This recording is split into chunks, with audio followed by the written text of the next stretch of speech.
Hello everyone. तो आज की वीडियो में हम लोग थोड़ा बहुत बात करने वाले हैं अप ट्रेंड के बारे में और उसको हम लोग थोड़ा समझने का कोशिश करेंगे एसएल हंटिंग के अकॉर्डिंग। तो अगर आप लोग यहाँ पे नोटिस करोगे 28 तारीख से लेके 1 तारीख तक जो ये वीक रहा है इसमें मार्केट अप ट्रेंड में ही रहा है। निफ्टी में ये वाला दिन भी पॉजिटिव था जिस दिन एक्सपायरी थी। आप लोग यहाँ पे नोटिस करोगे 28 को भी मार्केट बढ़ा, 29 को भी बढ़ा, 30 को भी बढ़ा और फिर आज भी बढ़ा ही बढ़ा। ठीक है, यहाँ पर अब हम लोग अगर देखें कि अपर साइड कोई भी स्टॉप लॉसेस वगैरह नहीं थे कोई भी दिन, लेकिन मार्केट फिर भी अपसाइड गया है। तो ये वीक में हम लोग पुट की जगह कॉल कैसे बना सकते हैं उसके कुछ पॉइंट्स हम लोग समझेंगे कि कहाँ कहाँ पर बन सकते थे। और पुट अगर आप लोग देखो कहाँ कहाँ पर अच्छा चला है इसको भी ऑब्जर्व करो। यहाँ पर अगर आप ऑब्जर्व करोगे तो ये एक जब मेजर स्ट्रक्चर के हाई का ब्रेकआउट हुआ है उसके बाद ही मार्केट ने डिसेंट सा रिट्रेसमेंट शो किया है। डिसेंट से रिट्रेसमेंट का क्या मतलब है, 100 से 150 पॉइंट का एटलीस्ट रिट्रेसमेंट किया ही किया है। यहाँ पर अगर आप देखोगे तो यहाँ पे हाई इतना अच्छा बनाया नहीं था तो मार्केट ने ब्रेकआउट किया, थोड़ा बहुत साइडवेज रहा, फिर बढ़ गया, फिर यहाँ पे थोड़ा बहुत स्टॉप लॉस क्रिएट करता करता अपसाइड की तरफ गया। फिर आप लोग यहाँ पे देखोगे यहाँ पे ब्रेकआउट किया मार्केट ने, अब यहाँ पे थोड़ा बहुत साइडवेज रहा है, हो सकता है नीचे आ जाए, हो सकता है बढ़ जाए क्योंकि साइडवेज रहा है। अगर साइडवेज नहीं रहता तो थोड़ा बहुत रिट्रेसमेंट हम लोग को यहाँ तक देखने को मिल जाता 700-600 तक। अब यहाँ पर हम लोग पहले बात कर लेते हैं, अप ट्रेंड को समझ लेते हैं, पहले ये सब हटाते हैं, है ना। अब आप लोगों ने समझ लिया कि पुट कहाँ कहाँ पर आप लोग को देखने को पोटेंशियली मिल सकता है। वो मेजर किसी हाई के ब्रेकआउट के बाद आप थोड़ा बहुत सोच सकते हो, छोटे मोटे हाई, फर्स्ट कैंडल का हाई, ये सब काम नहीं चलने वाला है। तो अब हम लोग यहाँ पे पहले एक बारी अप ट्रेंड को समझ लेते हैं, फिर उसको ट्रेड कैसे करना है उसको भी समझेंगे। यहाँ पर अप ट्रेंड अगर है तो मार्केट अप ट्रेंड में जाता क्यों है। अगर आप लोग सोचोगे कि यहाँ पर एसएल वगैरह अवेलेबल तो नहीं है अपसाइड, लेकिन मार्केट अप ट्रेंड में गया तो गया क्यों। तो देखो पहला एक लॉजिक होता है जिसको मैं थोड़ा सा हवाबाजी वाला लॉजिक बोलता हूँ। वो हवाबाजी वाला लॉजिक क्या है कि हम ऐसा मान लें कि मार्केट कितना ज़्यादा बढ़ गया, यहाँ पे तो सेलर ऐसा सोचेंगे कि अब तो बढ़ ही नहीं सकता, तो यहाँ पे हम सेलिंग करते हैं और मार्केट उनका एसएल खाने के लिए बढ़ता चला जाएगा। तो ये साइकोलॉजी वाली बात हो गई। ठीक है, ये साइकोलॉजी वाली बात हो गई, ये कोई भी बात कर सकता है ना। हमें ये साइकोलॉजी को प्राइस एक्शन में भी देखना है। अब देखिए अगर कोई सोच रहा है सेलर कि मार्केट यहाँ पे कितना बढ़ गया है उसको गिरना चाहिए, तो हमें वहाँ पे प्राइस एक्शन तो दिखना चाहिए ना कि अरे वो सेल कर रहा है तभी तो यहाँ पे मार्केट थोड़ा बहुत नीचे आया, ऐसा कुछ दिखना तो चाहिए, फिर तभी तो मार्केट उसका एसएल खाएगा। चलो प्राइस एक्शन छोड़ दो, प्राइस पे तो दिखना चाहिए ना कुछ रिएक्शन दिखना चाहिए ना कि यहाँ पे सेलर एक्टिवेट हो रहे हैं, कुछ हो रहा है ना। तो ये सिर्फ ऐसे बात बोल देना वो हवाबाजी वाली बात होती है ना। ये कब काम करती साइकोलॉजी उसके बारे में भी हम बात करेंगे। देखिए पहली चीज़ हम बात कर लेते हैं, सबसे मेन इंपॉर्टेंट, हर एक चीज़ के बारे में डिस्कशन करेंगे कि क्या हमें प्राइस एक्शन पॉइंट्स देखने क्या नहीं देखने। पहला आप ये समझिए कि जब मार्केट डाउन ट्रेंड में चल रहा होता है तो कुछ हाई वगैरह क्रिएट करता है। ये हो सकता है आप लोगों ने ऑलरेडी सीख रखा हो इंट्राडे हंटर सर से। मैं अपने खुद एक्सपीरियंस के प्राइस एक्शन पॉइंट्स ऐड करूंगा तो उसके लिए डेफिनेटली वेट करना। ये चीज़ आप लोगों ने ऑलरेडी सीख रखी होगी इंट्राडे हंटर सर से कि यहाँ पे मार्केट अगर ऑलरेडी डाउन ट्रेंड पे चल रहा है तो यहाँ पर आएगा हायर वगैरह पॉइंट के आसपास आएगा, सेलर को इन्वाइट करेगा, फिर उनके एसएल खाते हुए बढ़ जाएगा, फिर आएगा हाई के पास इनवाइट करेगा बढ़ जाएगा, फिर आएगा हाई के पास इनवाइट करेगा सेलर को बढ़ जाएगा। तो एक ये होता है तरीका अप ट्रेंड इस्टेब्लिश होने का जब ऑलरेडी डाउन ट्रेंड में मार्केट हो। ठीक है, ये चीज़ हमने समझ ली। दूसरा क्या होता है तरीका, दूसरा ये साइकोलॉजी वाला तरीका होता है। तो ये जो मैंने हवाबाजी वाली आपको बात बताई ना कि ये बात तो कोई भी बोल देता है, ये काम तब करती है जब मार्केट ऑल टाइम हाई के आसपास चल रहा हो।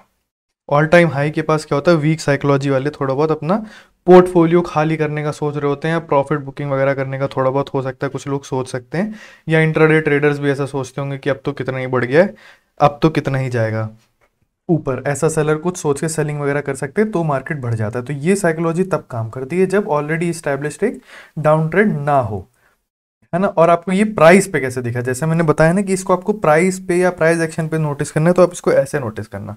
जैसे अगर आप यहाँ पे देखो तो 800 के पास मार्केट ने सेलिंग दिखाई है। ये सब जो लेवल हैं साइकोलॉजिकल लेवल 500 1000 की, ये सब तो काम आते ही आते हैं, ये साइकोलॉजिकल एसएल ढूंढने के काम तो आते ही आते हैं। लेकिन जब मार्केट ऑल टाइम हाई पे चल रहा हो और कोई भी साइकोलॉजिकल लेवल ना हो यहाँ पे 500 1000 वाला, तो फिर ये 200 100 300 400 ये सारे लेवल इंपॉर्टेंट हो जाते हैं। आपको फिर ये नोटिस करना रहेगा कि मार्केट एग्जैक्टली इनमें से कौन से लेवल के आसपास आ रहा है और वहां से एग्जैक्टली रेजिस्टेंस शो कर रहा है। क्यों, मैं ऐसा क्यों बोल रहा हूँ, ऐसे हवा में तो बात नहीं बोल रहा हूँ, ऐसा क्यों बोल रहा हूँ, आप खुद सोचो।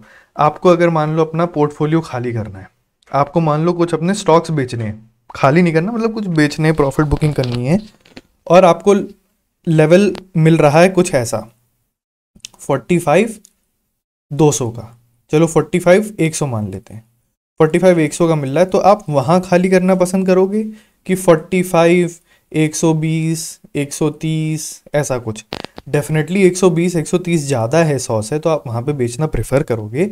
लेकिन आप एक मान के चलो, मार्केट अभी यहाँ तक पहुँचा नहीं है, अगर मान के चलो 49 क्या बोलते हैं 45,000 के आसपास चल रहा है मान लेते हैं, और आप सोच रहे हो कि चलो अब मेरे को बेचना है, तो या तो आप 45-100 पे सोचोगे, 200 पे सोचोगे, 300 पे सोचोगे, ऐसा कोई अजीबो गरीब नंबर नहीं सोचोगे कि 45-123 पे हम बेचेंगे, नहीं ऐसा नहीं सोचोगे, ठीक है ना। तो अगर आपको वहाँ पे नोटिस भी करना है तो 100-200-300 का लेवल तब काम में आते हैं थोड़ा बहुत, ये ऑब्जर्व करने के लिए कि यहाँ पे सेलर की साइकोलॉजी कैसी काम कर रही है, क्या वो यहाँ पे सेल करने का कोशिश कर रहा है, क्या वहाँ पे वो सोच रहा है कि यहाँ पे, हाँ चलो मार्केट बहुत बढ़ गया, अब कितना ही बढ़ेगा, अब यहाँ पे मैं थोड़ा बहुत निकालता हूँ स्टॉक, क्या वो ऐसा सोच रहा है?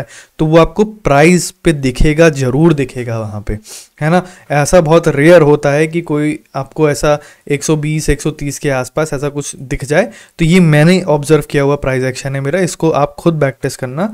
मार्केट जब ऑल टाइम हाई के आसपास चल रहा हो तब ये 100-200-300 के लेवल इंपॉर्टेंट हो जाते हैं। इंपॉर्टेंट कैसे हो जाते हैं, आप ऑब्जर्व करो, ऑल टाइम हाई पे चल रहा है, मान लेते हैं ये 200 का लेवल है, यहाँ पे आया, थोड़ा बहुत सेलर को इन्वाइट किया, तो उनके एसएल खाने के लिए जाएगा ही जाएगा, है ना। अब यहाँ पे कोई मान लो मार्केट ऑल टाइम हाई के आसपास चल रहा है, 44,210 वर्ष के आसपास आया, वहाँ से सेलिंग शो कर रहा है, तो हो सकता है साइडवेज हो जाए, फिर नीचे गिर जाए, या साइडवेज हो जाए फिर अप साइड चला जाए, ठीक है। वहाँ पे सर्टेनिटी नहीं होती है कि साइडवेज होगा नीचे जाएगा, साइडवेज होगा ऊपर जाएगा, या हो सकता है ऊपर निकल जाए, कुछ नहीं कहा जा सकता। लेकिन यहाँ पे प्रोबेबिलिटी किस चीज़ की ज़्यादा बढ़ जाती है, अगर ऑल टाइम हाई के आसपास चल रहा है, 200 का या 100 का या कोई भी लेवल हो, वहाँ पे आसपास आया है, एग्जैक्टली उसी लेवल से सेलिंग शो कर रहा है, तो उनका स्टॉप लॉस खाने के लिए मार्केट एक बारी के लिए बढ़ जाएगा। आप ऐसा ऑब्जर्व करना है, ऐसा मैं 100% श्योरिटी के साथ नहीं कह रहा हूँ, ये मेरा एक्सपीरियंस है, उसी को मैं शेयर कर रहा हूँ आपके साथ, ठीक है। ये होगी पहली बात।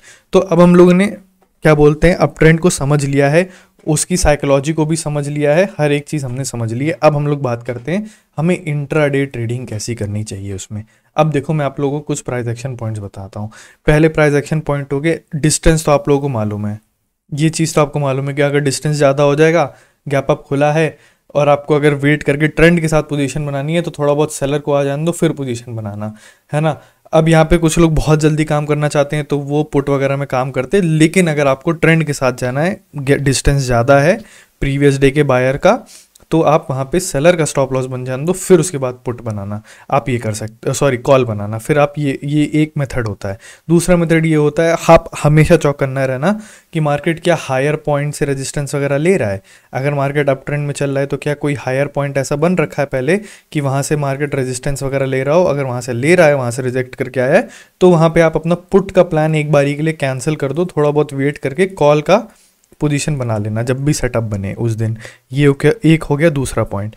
तीसरा पॉइंट आपको क्या नोटिस करना है, first candle doesn't matter, red candle बने या ग्रीन कैंडल बने, अगर आपको उसके हायर पॉइंट से रिजेक्शन देखने को मिल रहा है और मार्केट ऑलरेडी अप ट्रेंड में चल रहा है, तो आप वहां पे एक बारी के लिए अपना पुट का प्लान को थोड़ा सा होल्ड पे रखते हुए कॉल का सोच सकते हो। क्यों ऐसा मैं बोल रहा हूँ, क्योंकि मान लो ये एक पहली कैंडल बनी, मार्केट आया, उसके हाई से रेजिस्टेंस लिया, आप वहां पर पुट का सोच रहे हो। पुट का कब बनाओगे, जब ब्रेकआउट हो जाएगा तब आप पुट बनाओगे, लेकिन आप एक बारी उस प्लान को होल्ड में रख के यहाँ पे कॉल बनाने का अगर आप सोचोगे तो वो आपके लिए ज़्यादा बेनिफिट रहेगा, क्योंकि मार्केट में ट्रेंड अप साइड का चल रहा है, तो हो सकता है ये जो ब्रेकआउट आए ये फेल ना हो, तो उससे आप बच जाओगे और आपका कॉल का पोजीशन में प्रॉफिट भी हो जाएगा, पोजीशन भी जल्दी बन जाएगी, प्रॉफिट भी हो जाएगा, ठीक है। अगर आप यहाँ पे ऐसा सोच के पोजीशन बनाते कि अपर साइड कोई भी स्टॉप लॉस नहीं है, मार्केट फर्स्ट कैंडल के हाई से रेजिस्टेंस लेके आ रहा है, चलो मैं ब्रेकआउट के बाद पुट लूँगा, वो काम तब करेगा जब मार्केट या तो अप ट्रेंड में ना हो, या तो चार्ट रिपीट वाला क्या बोलते हैं लॉजिक चल रहा हो अप ट्रेंड में, तब ये ऐसा काम कर सकता है पुट। अदरवाइज हो सकता है काम कर जाए, लेकिन उसकी प्रोबेबिलिटी कम रहेगी, प्रोबेबिलिटी कॉल की ज़्यादा रहेगी क्योंकि ट्रेंड अपसाइड का है। ठीक है, इस चीज़ को आप थोड़ा समझो। तो ये एक मैंने बता दिया आपको 3 पॉइंट। अब आप देखो यहाँ पर हम लोग अब वीकली एनालिसिस कर लेते हैं कि हमने ट्रेड कैसे बनाया था और गलतियाँ कहाँ कहाँ पे करी थी, ये सब चीज़ के बारे में हम लोग डिस्कशन करेंगे। अब देखिए यहाँ पे पहले हम लोग बात कर लेते हैं ट्यूसडे वाले दिन की। तो ट्यूसडे वाले दिन को हमने कैसे पोजीशन बनाई थी, बड़ा ही सिंपल सा हिसाब किताब था। मार्केट हायर पॉइंट के पास रिजेक्शन शो कर रहा था, जो मैंने सेकंड पॉइंट बताया आपको, हायर पॉइंट के पास से मार्केट रिजेक्शन शो कर रहा था। कैसे मैं बोल रहा हूँ, ये देखिए हायर एक पॉइंट है, कितना अच्छा स्विंग यहाँ पे बना रखा है, ये रिटेलर ने भी बना रखा होगा। ठीक है, बहुत कॉमन हाई है ये हर एक रिटेलर ने बना रखा होगा कि इसका तो ब्रेकआउट होगा, यहाँ पे कॉल लेंगे, यहाँ से रिजेक्शन अगर शो करेगा तो हम यहाँ पे पुट लेंगे। बड़ा ही प्यारा ये रेजिस्टेंस लेवल है, मार्केट यहाँ से रेजिस्टेंस ले रहा है। ठीक है जी, आपको ये चीज़ समझ में आ गया। यहाँ पे तो फिर हमारी पुट की पोजीशन बनती ही नहीं, मार्केट ऑलरेडी एक ट्रेंड में चल रहा। चलो ट्रेंड की बात तो छोड़ ही दो, हमें तो थोड़ी ना पता था कि ट्रेंड में चल रहा है कि नहीं चल रहा। 28 तारीख को हम कुछ भी चल रहा हो हमें मतलब नहीं है, हमें प्राइस एक्शन क्या दिख रहा है, हमें ये दिख रहा है कि यार यहाँ पे लोग हायर पॉइंट के आसपास से सेल कर रहे हैं, तो पुट का तो सवाल बनता ही नहीं है। फिर यहाँ पे क्लोजिंग प्राइस का जब ब्रेकडाउन वगैरह किया, फिर निफ्टी को भी हमने थोड़ा बहुत देखा, तो हमने यहाँ कहीं पर पोजीशन बनाई थी, अदरवाइज हम यहाँ पे ही बना लेते, क्योंकि थोड़ा बहुत डेली एक्सपायरी होने के कारण निफ्टी बैंक निफ्टी अब थोड़ा अपोजिट मूव करने लगे हैं, अजीब व गरीब का थोड़ा उनका मोमेंटम हो गया है। तो हम थोड़ा यहाँ पोजीशन हमारी लेट बनी थी, तो हमने जब पोजीशन बनाई यहाँ से मार्केट फिर एक अपसाइड का मोमेंटम उसने शो कर दिया, सिंपल एज दैट। ये चीज़ आपको समझ में आ गया। जो मैंने आपको एक प्राइस एक्शन पॉइंट बताता है वो देखिए कितना पावरफुल काम किया, हायर पॉइंट से रेजिस्टेंस ले रहा था। अब यहाँ पर देखिए इसकी जगह मैंने बहुत पहले भी आप लोगों को काफ़ी ये प्राइस एक्शन का पॉइंट बताया है और दिखाया भी है चार्ट पे, और लाइव ट्रेड करके भी दिखाया। अगर आप पहले जाके देखोगे फर्स्ट कैंडल के हाई से अगर मार्केट रिजेक्शन वगैरह ले रहा है तो मैं वेट कर लेता था वहाँ पे मैं पुट का जो अगर मेरा प्लानिंग भी होता था तो मैं पुट नहीं बनाता था, वहाँ पे एक बारी के लिए मैं कॉल का सोच लेता था कि अगर कॉल के लिए मेरा पहला सेटअप बन जाए तो मैं कॉल में चला जाऊँगा। अनटिल एनलेस कुछ ऐसा ज़्यादा ही सेलिंग आ रही हो तो बात अलग है, लेकिन मैं अपना प्लान कॉल की तरफ थोड़ा सा ज़्यादा फोकस रखता था अगर फर्स्ट कैंडल के हाई से मार्केट एग्जैक्टली रेजिस्टेंस वगैरह ले रहा है।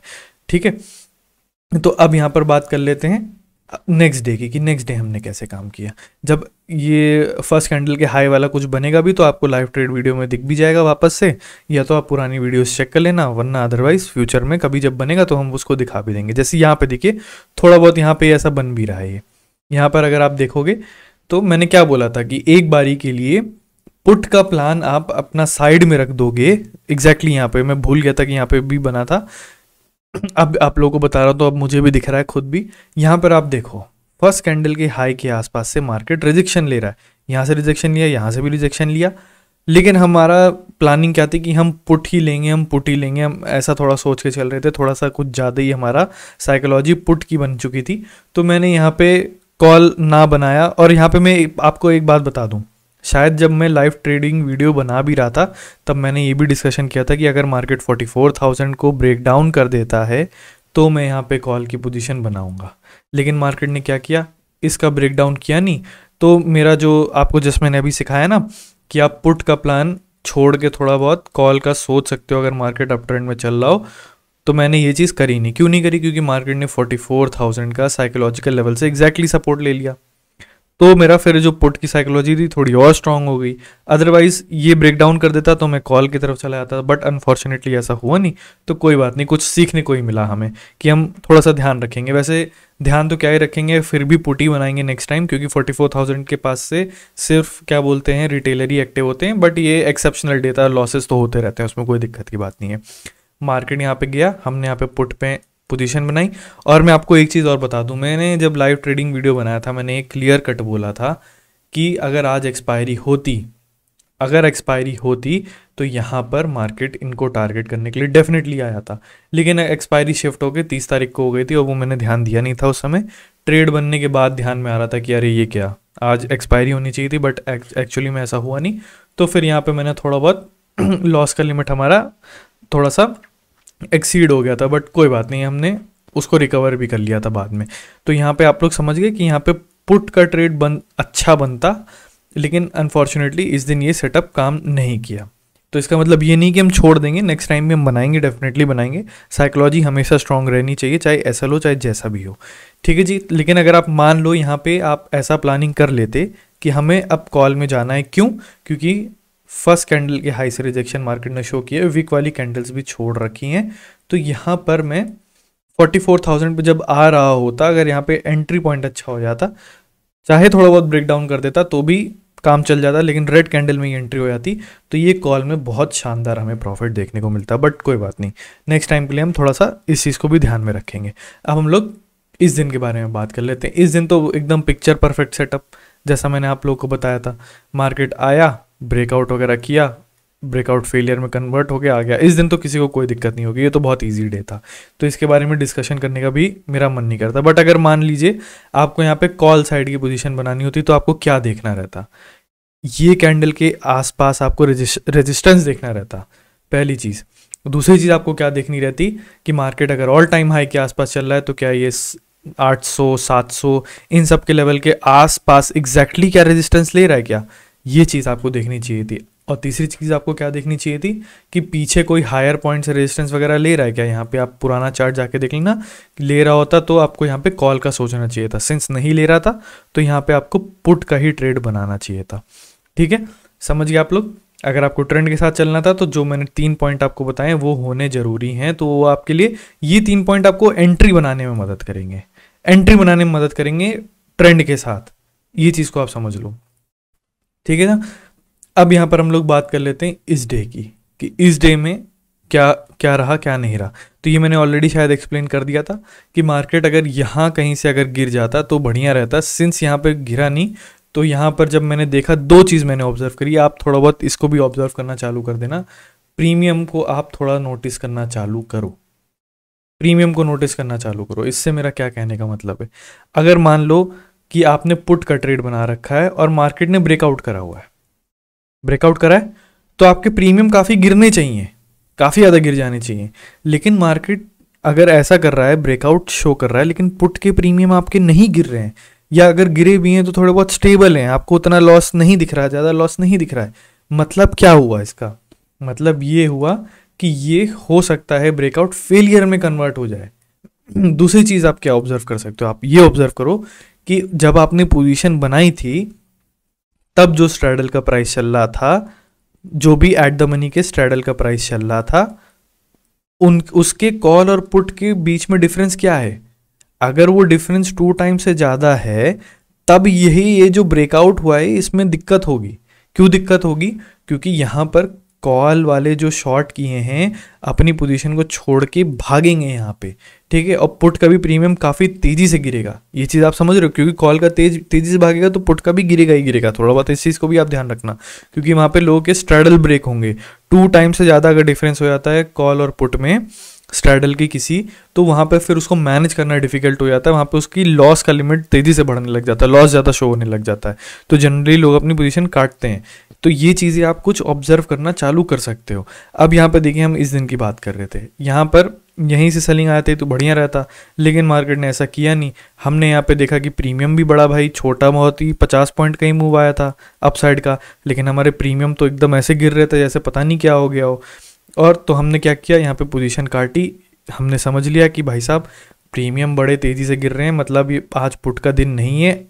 दिन कब तक नहीं है? जब तक ये हाई लेवल क्रॉस ना हो जाए तब तक नहीं है।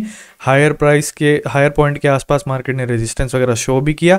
हमने कॉल साइड का पोजीशन यही बना लिया था और मार्केट में जैसे ही ब्रेकआउट आया हम एग्जिट मार के चले गए। देखिए, ज़्यादा रिस्क नहीं ले सकते थे। क्यों नहीं ले सकते? क्योंकि किसी को नहीं पता रहता कि जब upper side stop loss available ना हो तो मार्केट कितना ब्रेकआउट करके भाग सकता है, किसी को नहीं पता रहता। फेलियर के भी चांसेस काफ़ी बढ़ जाते हैं ब्रेकआउट के। तो यहाँ पर शांति से हम अपना पोजीशन वगैरह जो भी छोटा मोटा प्रॉफिट बना उसको लेके निकल गए। तो अब आप लोग समझ पा रहे होंगे कि अप ट्रेंड में आपको क्या प्राइस एक्शन के पॉइंट्स नोटिस करने हैं अपनी एंट्री बनाने के लिए। मैंने आपको 3 पॉइंट दे दिए ऑलरेडी, और अप ट्रेंड कैसे एस्टैब्लिश होता है उसके दोनों तरीके आप लोगों को बता दिए, ठीक है। आई होप आप लोगों को काफ़ी समझ में आया होगा कि आप लोग अप ट्रेंड में कैसे ट्रेड कर सकते हो, क्या क्या प्राइस एक्शन के पॉइंट्स नोट कर सकते हो, जो कि आपके डिसीजन मेकिंग में काफ़ी हेल्प करेंगे। Okay, so thanks for watching and bye.